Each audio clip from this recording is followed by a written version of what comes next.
Ahoj, jsem rád, že jste si našli čas na další díl Hlasu propasti. Než se do toho pustíme, musím říct jednu věc, kterou ode mě už sice znáte, ale je důležitá. Nejsem psycholog, nejsem doktor, nemám na tohle žádný diplom ani oficiální kulaté razítko. To, co tady uslyšíte, není odborný návod na vztahy ani lékařská příručka. Jsou to jen moje zkušenosti, věci, které jsem viděl, prožil, nebo si někde vyčetl, když jsem sám hledal cestu ven. Každý z vás má jiný příběh a to, co říkám, nemusí sedět na každého. Pokud cítíte, že jste na dně, vyhledejte profíka. Já jsem tu jen proto, abych vám ukázal, že v té tmě nejste sami. Dneska jsem hodně čerpal ze svých vlastních vzpomínek, z toho, co jsem sám podělal, ale taky ze zpráv a příběhů, které mi posíláte vy. Z vašich takových těch reality checků, které mi vlastně chodí do zpráv. A právě jedním takovým příběhem dneska začneme úplně na čisto. Mám tady zprávu z TikToku. Ahoj, poslouchám tvoje díly a pořád čekám, kdy se dotkneš nevěry. Proč o tom nemluvíš? Vždyť nevěra je v těch našich vztazích často horší než ten chlast. Jako tenhle dopis mě trošku trefil, donutil mě přemýšlet. Chodí mi od vás spousta zpráv. Píšete mi o pervitinu, o hernách, o gamblingu, o prášcích. A já vám chci říct jednu věc na rovinu a na tvrdo. Já jsem abstinující alkoholik. Já jsem alpa. Znám to ze své vlastní zkušenosti, ze svého dna, ze své vlastní kocoviny. Mám to odžité. Mohl bych si sednout k internetu, jasně, sednu, můžu si přečíst 5-6 článků o tvrdých drogách nebo o patologickém hráčství a dělat tu ze sebe chytrého. Ale já to udělat odmítám, nechci vám tu předkládat nějaké vyčtené plky z netu. Do témat jako jsou tvrdé drogy nebo automaty se pustím až ve chvíli, kdy si sem k mikrofonu posadím někoho, kdo si s tím peklem prošel osobně, nebo s kým budu moct třeba nahrát rozhovor, popřípadě si popsat, nebo něco tak prostě, někoho, kdo tam nechal to svoje zdraví, ty svoje peníze a svoje roky. Protože jenom takový člověk o tom může mluvit bez servítek a s čistou pravdou. A ne jako já, třeba z nějaké knížky. Jenže s tou nevěrou má ta paní z dopisu pravdu. Nevěra totiž není o konkrétní látce. Nevěra je o tom, jak funguje hlava člověka, co utíká před realitou. A to my alkoholici známe až moc dobře. Chci vám na začátek slíbit jednu věc. Dneska vás tady budu litovat.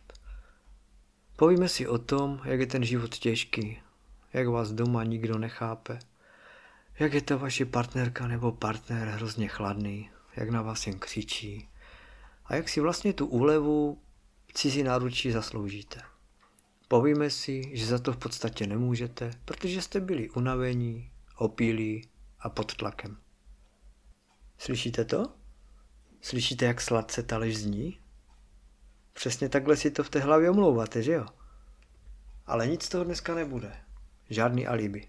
Pokud jste přišli pro pohlazení a omluvu pro svoje selhání, tak vás klamu. Dneska si sundáme masky. Dneska si rozebereme, jak moc si jsou nevěra a závislost podobné. Protože obojí je jen sprostý útěk z hořícího domu. Pojďme do toho říznout. Proč to vlastně děláme? Proč chlap nebo ženská, co už takhle bojuje se závislostí, leze ještě do cizí postele? Protože ta milenka nebo milenec je v tu chvíli ta nejsilnější a nejčistší dávka. A pozor, teď nemluvím jen o alkoholicích nebo gamblerech. Mluvím o komkoliv z vás a z nás. O lidech, co jsou vyhořelí z práce. O lidech, co doma žijí jen jako dva spolubydlíci, co si předávají klíče a řeší nákupy. Protože ten milenec nebo milenka je v tu chvíli ta nejsilnější, nejčistší dávka úniku. Podívejme se na to bez obalu. Doma je to v hajzlu, partner nebo partnerka už vás má přečtené. Vidí vám na očích tu únavu, tu chladnost nebo ten chlast. Doma jste za nulu. Jste tam ti, co nepomáhají, co jsou většině naštvaní, co nefungujou. Prostě se doma dusíte. A teď střih. Otevřou se jiné dveře. Potkáte někoho v práci, ve fitku, na baru nebo, já nevím, napíšete staré známosti. A ten nový člověk o vás neví vůbec nic.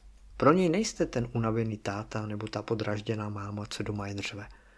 Pro něj jste vtipní, sexy, atraktivní a zajímavý. A je úplně jedno, jestli jsi chlap, co si šel dokázat, že je ještě kanec, nebo ženská, co si šla pro pocit, že je ještě žádoucí a někoho zajímá její duše. Obojí je to samé. Jdete si do cizí postele koupit novou identitu. Je to jako dát si čistou dávku bez příměsi. Na tu hodinu, na to odpoledne zapomenete, kým doopravdy jste. Vyměníte realitu za iluzi. V tu chvíli se cítíte naživu. Zase ten dopamin, ten rush, který vám doma chybí. Jenže co přijde potom? Zbalíte si věci, sednete do auta nebo do tramvaje a jedete domů. A na té křižovatce, kousek od baráku, se stane ta nejhorší věc. Ten pocit výjimečnosti se během sekundy rozpadne na prach. V krku uzel, v žaludku ledový balvan. Vidíte světlo v okně a víte, že za těmi dveřmi sedí člověk, kterému vědomě lžete do očí. A co udělá náš mozek, když neumí unést vinu? Začne si to omlouvat. Chlap si řekne, vždyť doma nemáme sex. Ženská si řekne, vždyť on si mě nevšímá a nepohladí mě. Nebo si dáte panáka, šlehnete si, napíšete té cizí osobě znova. Vytvoříte si kolotoč.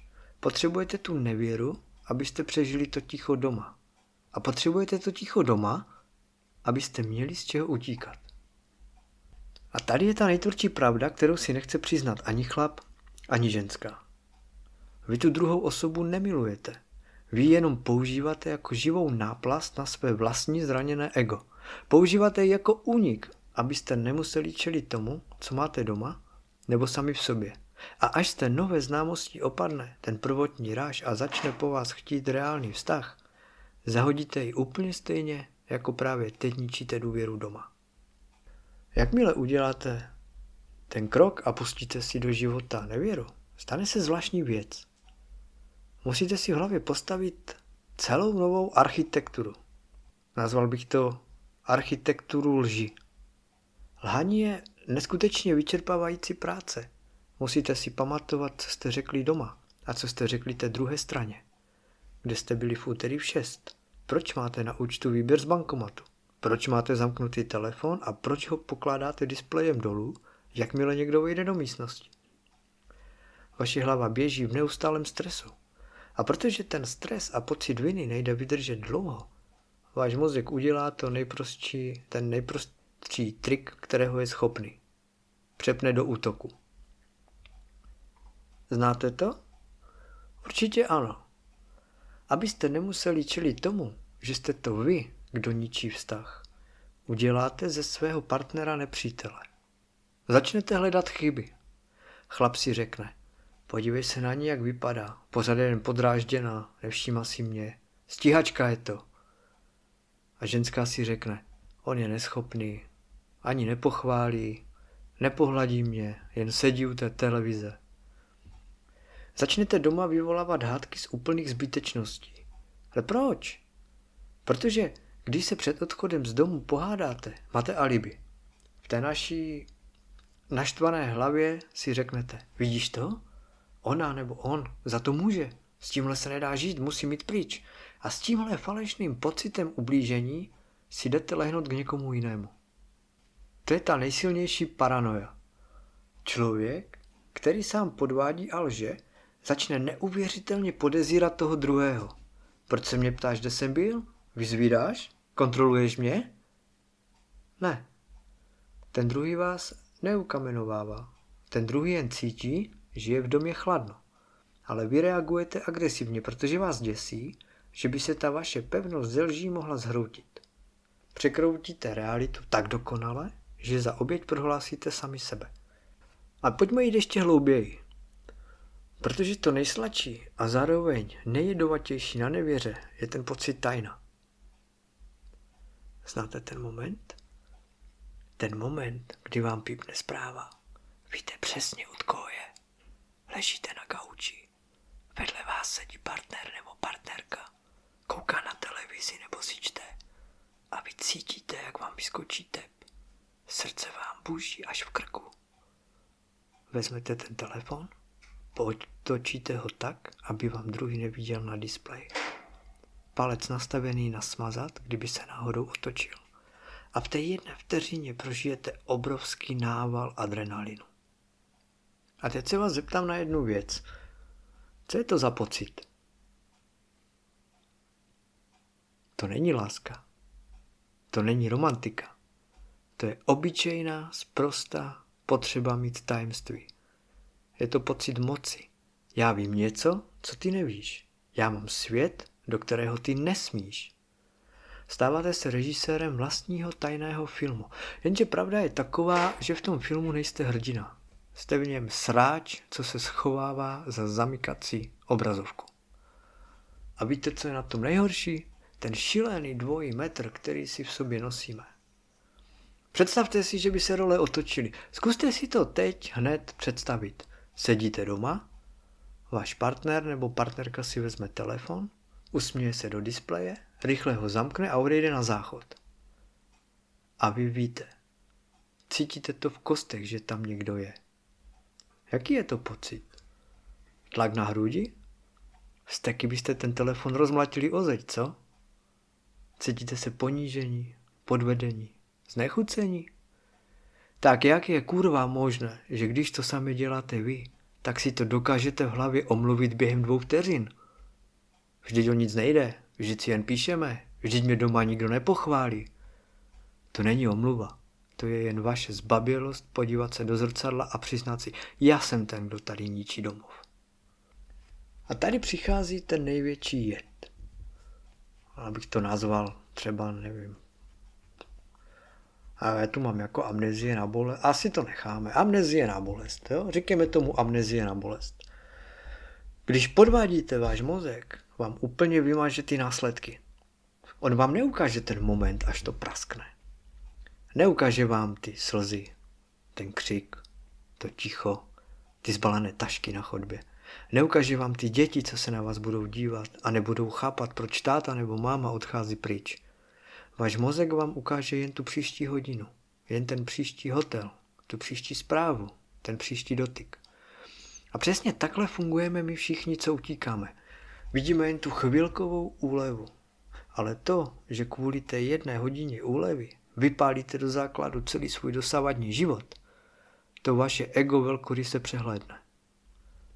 Pojďme se podívat na to, proč. Proč to vlastně děláme, i když víme, že si tím podpalujeme vlastní střechu nad hlavou? Většina lidí si myslí, že nevěda je o sexu. Že potkáte někoho s lepším tělem, s větší jiskrou a neovládnete se. Ale to je blbost. Sex je až ten úplně poslední krok. To je jen razítko na dokument, který jste podepisovali celé měsíce předem. Nevěra začíná v momentě, kdy vám doma začne chybět jedna jediná věc. A to je pocit, že jste viděni. Postupně sklouznete do stereotypu. Jste máma a táta. Jste platiči hypotéky.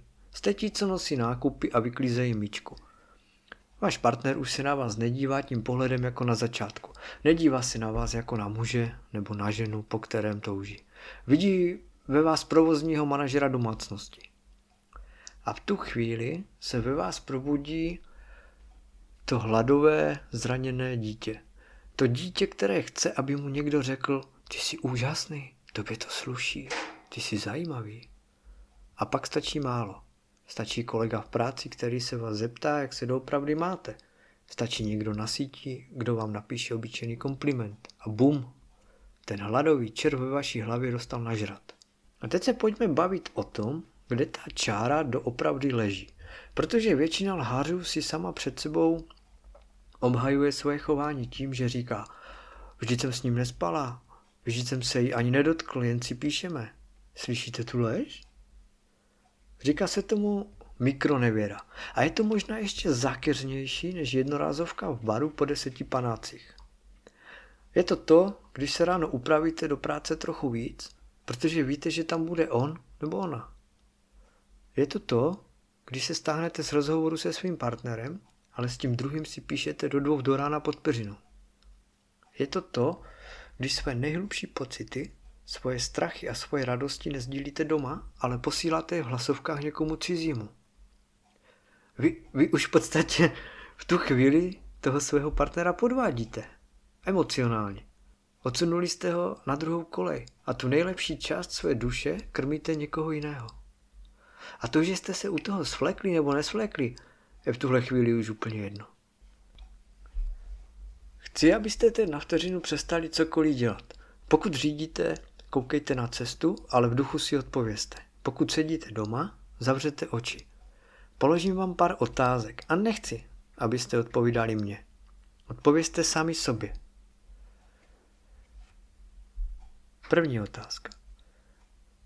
Kdyby vám teď partner vzal telefon, odemkl ho a přečetl si všechny vaše konverzace, i ty smazané, i ty na aplikacích, o kterých tvrdíte, že je máte jen na práci, jaký by to byl pocit? Mohli byste mu se vstyčenou hlavou koukat do očí, nebo byste se propadli do země?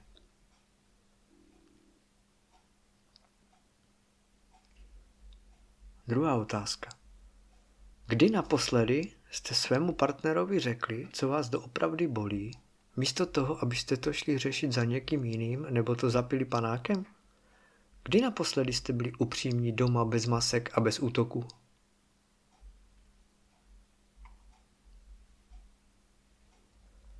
Třetí otázka. Ta osoba, se kterou si tajně píšete, nebo na kterou myslíte, myslíte si, že vás doopravdy zachrání? Nebo si jen na její rameno odkládáte svoje vlastní sračky, které se bojíte vyřešit ve svém vlastním životě?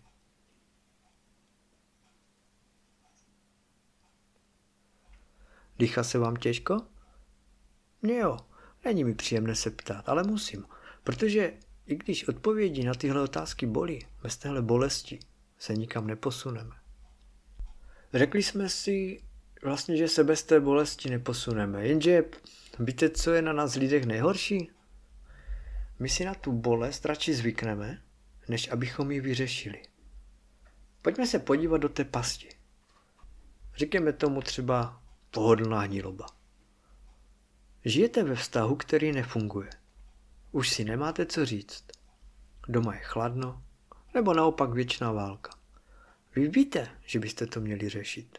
Buď si sednout, otevřít karty, jít do poradny, nebo se lidsky a s úctou rozejít. Ale do toho se vám nechce. Rozchod stojí energii. Rozchod bolí. Museli by se dělit věci, byt, peníze. Muselo by se to vysvětlovat rodině a dětem. Museli byste přiznat selhání. A tak si zvolíte tu nejzbabělejší cestu. Zůstanete doma kvůli pohodlí a proto trochu tepla si chodíte jinam. Jenže co se stane s člověkem, který takhle žije rok, 2 nebo 5 let? Vy si v hlavě postavíte 2 verze sebe sama. Verze číslo 1. Ta oficiální verze. Vzorný tesař, dobrý táta, pečující máma, spolehlivá manželka. Ta, co chodí na rodinné oslavy, usmívá se na fotkách na Facebooku a tvrdí, jak je všechno v pořádku. A verze číslo 2. Ta tajná verze. Ta, co po nocích píše zprávy ze záchodu. Ta, co se třese na každou chvilku, kdy vypadne z domu. Ta, co musí neustále kontrolovat zprávy, mazat historii a vymýšlet si výmluvy, proč přijde z práce o hodinu déle. A teď mi řekněte, jak dlouho si myslíte, že váš mozek dokáže udržet tyhle 2 postavy, aniž by se zbláznil? Nezblázníte se hned. Začne to nenápadně. Začne vám vypadávat paměť. Začnete být extrémně podráždění na úplné blbosti. Stačí, aby se vás partner zeptal, jak bylo v práci, a vy vyletíte jak čertík z krabičky. Proč? Protože ve vaší hlavě ta obyčejná otázka zní jako výslech.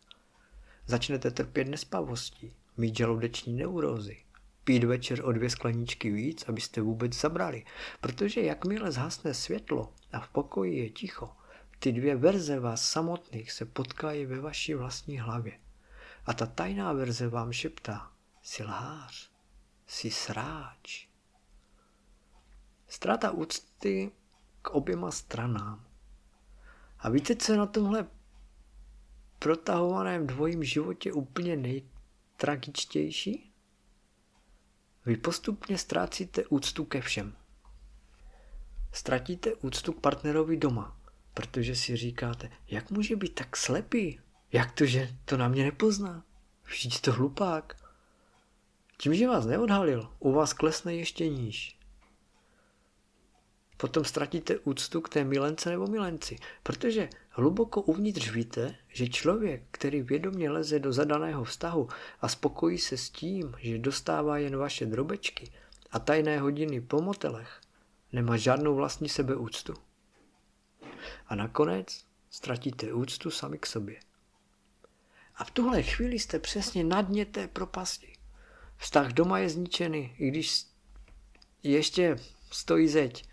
Ta druhá známost je jen toxická náplast. A vy jste člověk bez tváře, který už ani neví, co je pravda a co je lež. Napadá mě ještě jedna věc, na kterou lidi neuvěřitelně často zapomínají. Myslí si, vždyť o nic nejde. Doma se nehádáme, děti jsou v pohodě. Já si jen odskočím a nikomu tím neubližuju. Fakt si to myslíte? Tomu se říká efekt otrávené studny. Děti nebo lidi, co s vámi žijí v jedné domácnosti, nejsou blbí. Oni nemusí najít zprávu v mobilu, nemusí vás vidět s někým cizím, ale oni cítí tu atmosféru, cítí to falešné napětí, cítí, že ten úsměv, který jim dáváte, je jen maska. Cítí, že táta nebo máma sice sedí u stolu, ale duchovně jsou 1000 kilometrů daleko.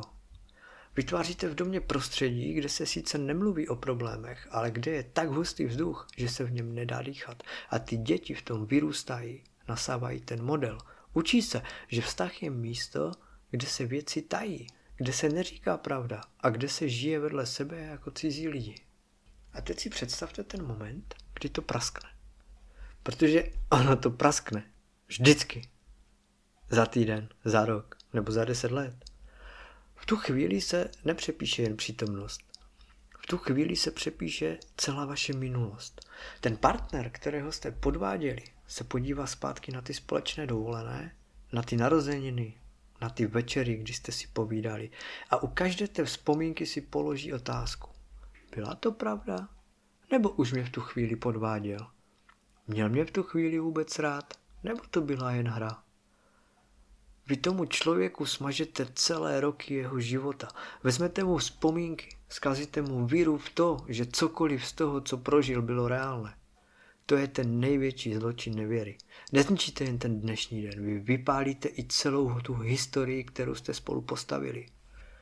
Takže až příště budete držet ten telefon pod peřinou a váhat, jestli odpovědět na tu zprávu, položte si otázku.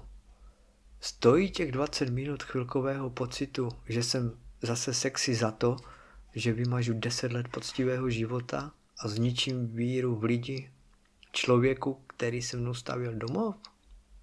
Pojďme si pojmenovat ty nejčastější věty, které si lhář říká v hlavě, aby mohl v klidu spát. Jsou to věty, které zná každý, kdo kdy podváděl. Lež první. Din, din, din. Kdyby mi doma dělal nebo dělala, nikdy bych to neudělal. Nebo neudělala. Tak jako takzvané přenesení viny. Kdybych měl doma víc sexu, kdyby mě víc chválila, kdyby nebyl tak pasivní. Ty vole, pokud ti doma něco chybí, tak máš 2 dospělé možnosti. Buď to otevřeně vyřešit, nebo odejít. Ale jít si pro řešení do cizí postele a pak tvrdit, že za to může ten druhý doma, to je čistá zbabělost. Lež druhá. Din, din, din. Představa, že nevěra bez odhalení nezanechává stopy. Jenže ona zanechává stopy na tobě. Mění se tvůj tón, tvá trpělivost, tvůj dotek. Ti lidé doma cítí, že jim nedáváš celou svou duši, jenom drobečky. Ubližuješ jim každý den tím, že jim nedáváš pravdu. Lež třetí. Din, din, din. Tohle je ten největší alibismus. Vždyť o nic nejde. Nebudu kvůli tomu rozbíjet rodinu. Jako sorry. Tvrdit, že podvádíš vlastně pro dobro rodiny, abys byl v pohodě a usměvavý. Ve skutečnosti jen nechceš přijít do pohodlí teplého oběda a zakázky na jedné straně a o ten dopaminový ráž na straně druhé. A pak přijde ten den D. Ten moment, kdy to praskne. A věřte mi, ono to praskne vždycky, kurva, vždycky to praskne. Zapomenutý telefon, divná účtenka, nebo prostě fakt, že už ta lež nešla udržet. A víte, co se stane v tu první hodinu? Přijde mrtvolné ticho. A nebo naopak, totální hysterie. Svět se rozpadne během 1 vteřiny. A teď sledujte, co udělal závislý mozek podvedeného lháře. Místo toho, aby se choval jako chlap nebo dospělá ženská, přepne do hysterického zachraňování. Začne pláč. Já se změním. Já už to v životě neudělám. Já tam smažu účet. Já změním práci. Já půjdu na terapii. Ale bacha. Většina těchto slibů v první týden nepramení z toho, že by vám bylo líto toho člověka, kterému jste ublížili. Pramení to z paniky, že jste ztratili kontrolu. Že jste přišli o svoje zázemí, o svou masku hodného člověka před rodinou a kamarády. Je to jen zoufalá snaha hodit věci rychle zpátky do starých kolejí, abyste nemuseli čelit té spoušti. A teď se musíme podívat na tu druhou stranu, na toho podváděného, protože spousta lidí se ptá, proč s ním po tomhle ještě je? Proč neodejde?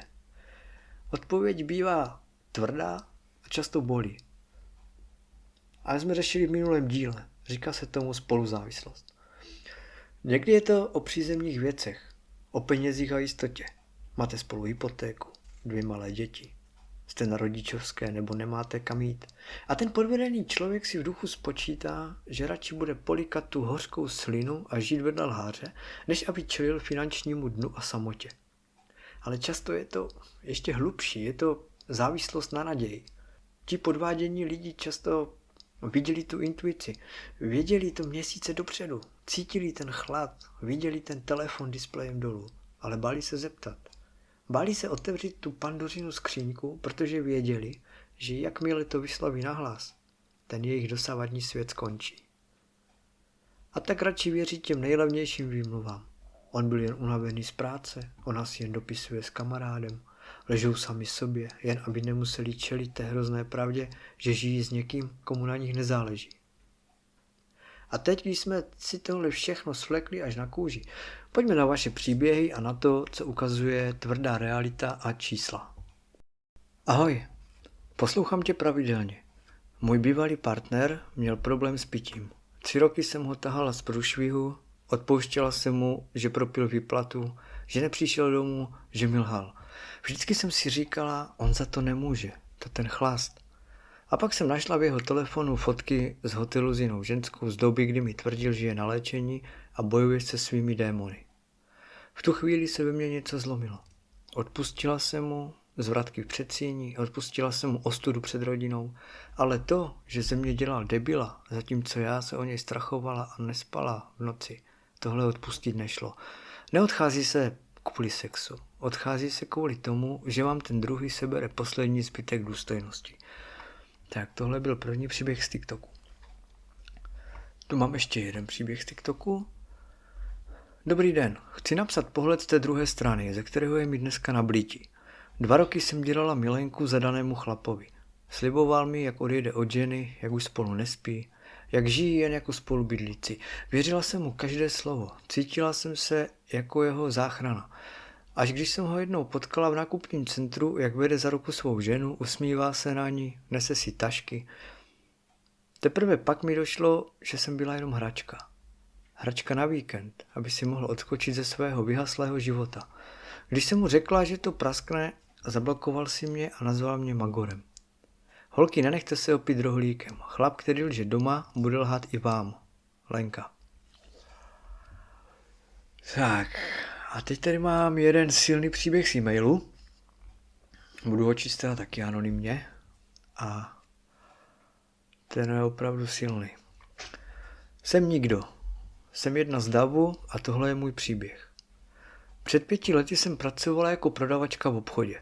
Už tenkrát jsem žila ve vztahu, ve kterém jsem nebyla moc šťastná a uvnitř jsem snila o opravdové lásce. Čekala na tu osudovou lásku, kdy letají blesky a zároveň máš motýly v břiše. o vášni, kterou jsem vydávala jen ve filmech. Toužila jsem najít člověka, který mi bude ve všem rozumět. Taky jsem si říkala, že pokud někoho takového najdu, tak se za něj provdám, protože to bude na celý život. Jinak se prostě vdávat nikdy nebudu. A jednoho krásného letního dne se to stalo. Po krámu chodil záhadný muž. Pořád na mě koukal, jako by mě chtěl sníst. Od té doby tam chodil pravidelně, ale neřekl při placení ani slovo. Někdy před Vánoci mi přišla na Messenger zpráva a ihle, on si mě podle jmenovky z práce našel na Facebooku a napsal. Zdravím, krásná paní prodavačka, chcel bych se s vámi seznámit. Tak jsme si začali psát a scházet se. Oba jsme byli zadaní, ale táhlo nás to k sobě čím dál tím víc. Až jsme se jednoho dne dohodli, že se z nás stanou milenci. Ale byla v tom jedna podmínka, že se ani jeden z nás nesmí zamilovat. No ale bohužel po několika setkáních jsme v tom lítali až po uši. Oba jsme opustili své protějšky a začali žít společně. První rok byl neskutečně nádherný. Cestování, přátelé, rodina, láska jako z románu. Prostě byl úplně vším, o čem jsem snila a po čem jsem toužila. V tom roce mě i požádal o ruku a do roka a dodnes jsme se vzali. Svatba byla úžasná. V ten den jsem byla nejšťastnější žena na světě a cítila jsem, že je to ta osudová láska, kterou potkáš jen jednou za život. Po měsíci jsem přišla na první nevěru, po půl roce další, ale pořád jsem doufala, že se to zlomí a bude zase dobře. Ale nestalo se. Začala jsem slídit, zjišťovat, kde byl, s kým, komu lajkoval srdíčka a neustále hledala nějaký důkaz. Začaly hádky, urážky, napadání a já už nevěděla ani kdo jsem. Moje duše byla roztrhána úplně na kusy. Pořád jsem si říkala, že jsem dala slib a musím ho dodržet. Věřila jsem, že ho dokážu změnit, ale toho zlého bylo víc a víc. A těch hezkých chvílek ubývalo. Loni před Vánoci jsem se mu dostala do mobilu. Vím, není to hezké, ale potřebovala jsem se ujistit, že to skončilo. Jenže omyl. Zjistila jsem, že jich byly stovky. Ošlapek, romek, feťaček, starých, hnusných, tlustých, ženských. V ten den se mi zbořil celý svět. Když jsem řekla, co vím, tak se mi jen vysmál, že mi nikdo věřit nebude a že si vymýšlím. A na druhý den, jako by se nic nestalo a bylo vše v pořádku. A tak to je doteď. A já už nemám sílu jít dál. Pořád dokola to samé. Celé noci je pryč a ráno přijde jako by nic. A ve mně jen prázdno. Už i slzy mizí. Vím, že musím pryč, ale vůbec nevím, jak to udělat. Vzal mi rodinu, přátele, vlastně celý můj život a já zůstala sama. V závorce s 3 dětmi, které mě potřebují. Konec závorky. Ten člověk zneužil a zneuctil moji lásku a zabil vše, čím jsem kdy byla. Co bude dál? 3 tečky. Nevím, co mi osud ještě přichystá. Ale mám strach. Ty kokos.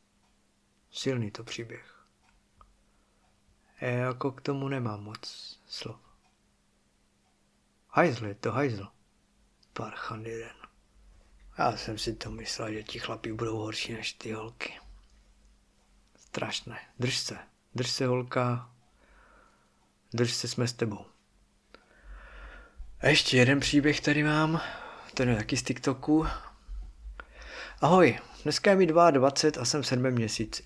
Měla bych mít to nejhezčí období v životě, ale jak si otevřel tohle téma, vrátilo mě to o 9 let zpátky. Dospělí si myslí, že děti nic nevidí. Myslí si, že když se před námi nehádají a schovávají telefony, tak je všechno v pohodě, ale my to cítíme. Já jsem tenkrát v 13 přesně věděla, že táta lže.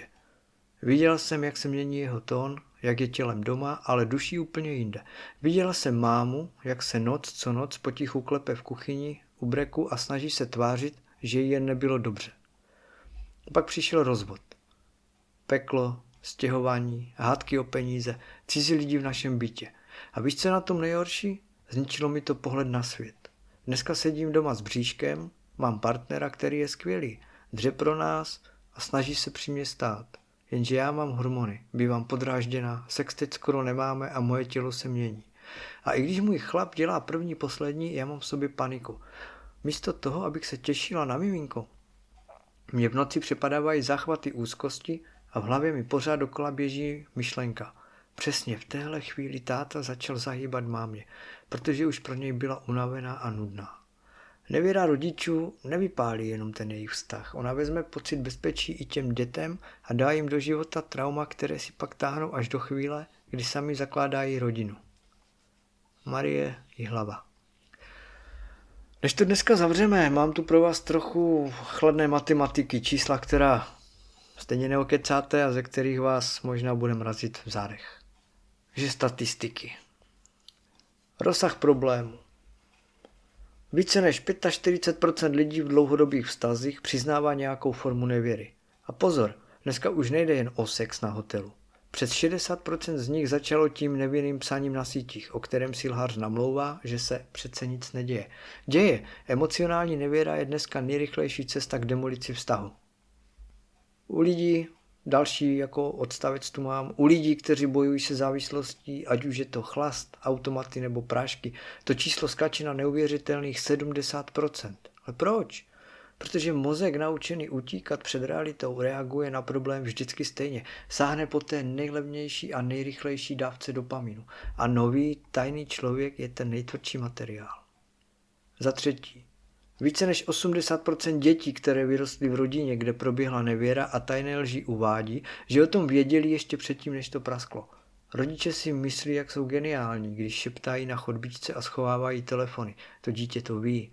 A přes 50% z těchto dětí si do dospělosti nese chronickou neschopnost věřit partnerovi. To jsme viděli v tom posledním, tady v té posledním dopise, že jo. Smutné, no. A za čtvrté, méně než 5% vztahů, které vznikly z nevěry, kdy chlap odešel od ženy k milence nebo žena od muže, vydrží déle než 5 let. A možná mělo být nevydrží, ne? Déle než 5 let. Proč? Protože jakmile opadne ten adrenalin z toho, že děláte něco zakázaného a přijde placení složenek a vytírání podlahy, obě strany si uvědomí jednoduchou věc. Když dokázal lhát jí nebo jemu celé roky, proč by teď nelhal mě? Mi trošku připomíná tady ten dlouhý e-mail, co mi došel. Jestli to tak nějak nebude. Takže si to spočítejte. Šance, že váš tajný románek skončí jako v pohádce, je menší než 5%. Zbytek jsou jen rozbité děti, prodané baráky, zničená důvěra. Karet na stole máte dost. Teď je otázka, co s nimi uděláte. Nevěra ani závislost vám nikdy nedají nic zadarmo. Je to jen půjčka s šíleným úrokem. Půjčíte si chvilku pocitu, že jste král, že jste zase sexy, že vás někdo konečně chápe. Ale úroky platíte svojí vlastní důstojností, rodinou a klidem v hlavě. A až dneska zhasnete a budete ležet v posteli vedle člověka, kterému lžete, zkuste si na chvíli představit, že vám ten váš tajný svět zítra ráno praskne. Že všichni uvidí všechno. Pokud se vám z té představy stáhl žaludek a polil vás studený pot, tak se neuklidňujte tím, že jste to ještě ukočírovali. Neukočírovali, jenom ještě jedete z kopce a brzdy vám už dávno nefungujou. A víte, co je na tomhle všem nejveselější? Že nakonec zůstanete úplně sami. Ta milenka nebo milenec odejde, až pochopí, že jste jen lhář, co nedokáže udržet vlastní sliby. Ten partner doma odejde, až mu dojde, že roky miloval jen lživou kulisu a vy zůstanete v pokoji, kde bude takové ticho, že uslyšíte tlouct svoje vlastní zkažené srdce. Přestat lhát druhým je těžké, ale přestat lhát sám sobě, to je ten největší krok, na který většina z vás nemá koule. Zkuste se dneska podívat do zrcadla a neplivnout na ten obraz, co tam uvidíte. Díky, že posloucháte Hlas propasti. Nejste v tom sami, ale vyhrábat se z toho musíte sami. Mějte se hezky, zatím ahoj.